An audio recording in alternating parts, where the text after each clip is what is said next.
Junior NTR హీరోగా దేవర movie రాబోతుంది. ఈ మూవీ కోసం ఎన్టీఆర్ ఫ్యాన్స్ ఎంతో ఆసక్తికరంగా ఎదురు చూస్తున్నారు. యంగ్ టైగర్ ఎన్టీఆర్ ని సముద్ర వీరుడిగా కొరటాల శివ చూపిస్తూ దేవర మూవీకి తీసుకువస్తున్నారు. దేవరతో హిట్ కొట్టాలని కస్సు మీద పనిచేస్తున్నారు. రీసెంట్ గా రిలీజ్ అయిన దేవర గ్లిమ్స్ చూస్తే కొరటాల శివ ఎంత కష్టపడుతున్నారనేది మనకి బాగా అర్థమవుతుంది. ఇదే స్పీడ్ లో షూటింగ్ కూడా పూర్తి చేస్తున్నారు. అనుకునే టైంకి గనుక మూవీ షూటింగ్ అయితే ఏప్రిల్ 5న దేవర పార్ట్ 1 రిలీజ్ అవుతుంది. ఇప్పటికే దేవర మూవీ షూటింగ్ 80% పూర్తయింది.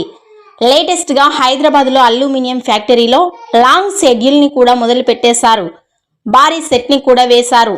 మరో 2 వారాల పాటు షూటింగ్ జరగబోతోంది. మరి ఇక దీంతో దేవర షూటింగ్ పూర్తి అయిపోతుందా లేదంటే ఇంకో షెడ్యూల్ ఉందా అనేది తెలియాలి. ఇంకా 20% షూటింగ్ మాత్రమే ఉంది కాబట్టి త్వరలోనే పూర్తి చేసుకుంటారు అని అర్థమవుతోంది. ఈ వీడియో నచ్చినట్లయితే లైక్ చేయండి, షేర్ చేయండి. మరిన్ని లేటెస్ట్ అప్డేట్స్ కోసం మా ఛానల్ ని సబ్స్క్రైబ్ చేసుకోండి.